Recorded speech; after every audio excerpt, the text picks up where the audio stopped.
নমস্কাৰ টাইমিটৰ সমুদৰ্শকক স্বাগতম জনাই মই শ্ৰী এই মুহূৰ্তত এক বৃহৎ খবৰ লৈ আহিছো কিয়নো আৰক্ষীয়ে জব্দ কৰিলে 4 কোটিৰো অধিক টকাৰ ড্ৰাগছ আৰু তেনে পৰিস্থিতিৰে যেতিয়া আৰক্ষী হস্তম হৈছে ড্ৰাগছৰ বিৰুদ্ধে আৰু ড্ৰাগছ মুক্ত অসমক কৰিব বিচাৰিছে সেই সময়তে জোৰাবাদত ধৰা পৰিল এক বৃহৎ পৰিমাণৰ ড্ৰাগছ জনাইছো এই মুহূৰ্তত সবিশেষ এই বিষয় তথ্য টাইমিটৰ সমুদৰ্শকক জোৰাবাদত 4 কোটি 50 লাখ টকাৰ ড্ৰাগছ জব্দ নিশা আৰক্ষীয়ে লাভ কৰিছিল এক গোপন তথ্য আৰু পুৱা 4:30 বজাত জোৰাবাদত ব্যাপক অভিযান চলাই আৰক্ষীয়ে আৰু এই অভিযানত ট্ৰাকৰ পৰা ওলাল কোটি কোটি টকাৰ ড্ৰাগছ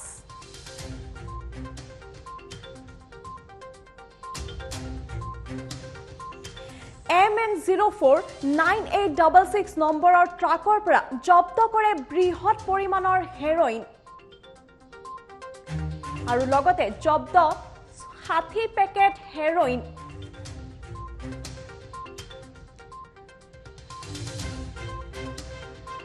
আৰু এই যে ড্ৰাগছ জব্দ কৰে সেই ড্ৰাগছৰ বজাৰ মূল্য 4 কোটি 50 লাখ টকা বুলি জানিব পৰা গৈছে দেখিবলৈ পোৱা গৈছে যে সময়ছোৱাত এতিয়া আৰক্ষী ড্ৰাগছৰ বিৰুদ্ধে হস্তম হৈ উঠিছে ড্ৰাগছ মুক্ত অসম গঢ়ি তুলিবলৈ চৰকাৰে কোৱাৰ পিছতে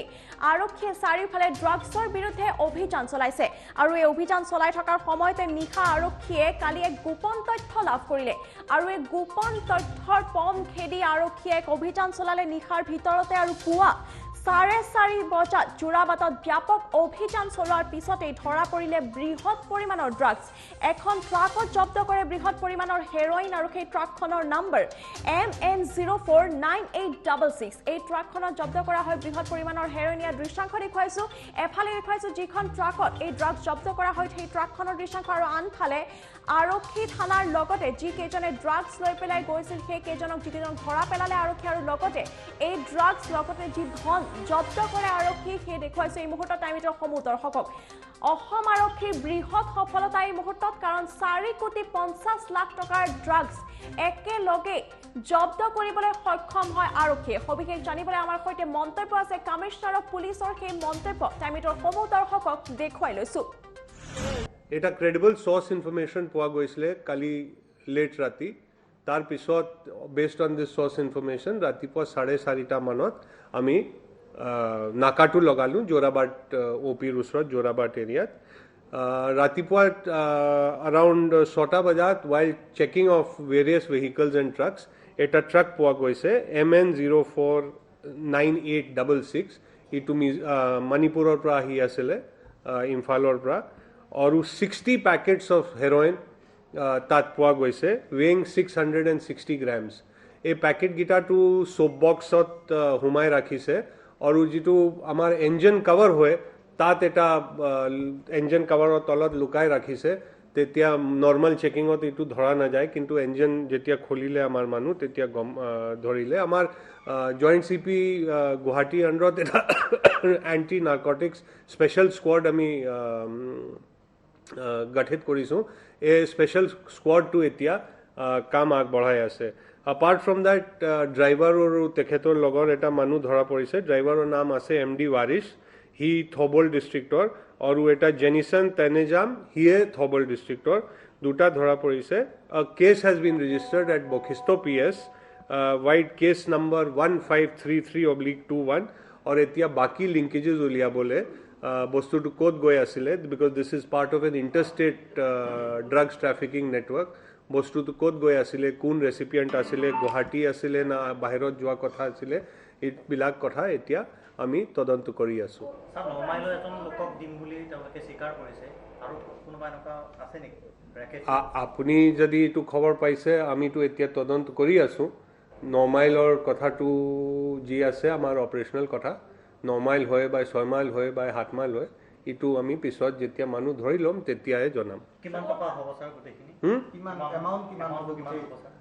যদি ইন্টাৰন্যাশনাল মাৰ্কেটৰ রেট দেখা যায় তো that is between 6 and 7 crores a kilogram so 660 kilograms would fall around an average of about 4.5 crore rupees এইকেইদিনত স্যাৰ কিমান জব্দ কৰা হ'ল গোটেই যদি एक ही दिनों से in about the last 25 days mane we have caught more than a kilogram of heroin, 12.5 kilograms of ganja, more than 14,000 bottles of cough syrup, and small amounts of cocaine you are all aware of. For the first time cocaine was caught about 4 grams and other small amounts of brown sugar. Tar pisote we've also been going after illegal IMFL, so about 250 cartons beleg dharnor IMFL e dhora hoise. So the war on drugs is on and we must make a drugs free Assam. Ami saboke dhanyabad janaisu aru ako apnar madhyamor through moi homajok request korisu, shraddhar raijok request korisu ke kiba khobor pale সৰু খবৰে হলে kindly আমাক contact কৰক আৰু আমাক খবৰ দিয়ক আপোনাৰ নামটো আমি সদায় গোপনীয় ৰাখিম আমি কেতিয়াও আপোনাৰ আইডেন্টিটিটো ডিসক্লোজ নকৰোঁ মালিক কোন সাবিৰ वो कहाँ रहता है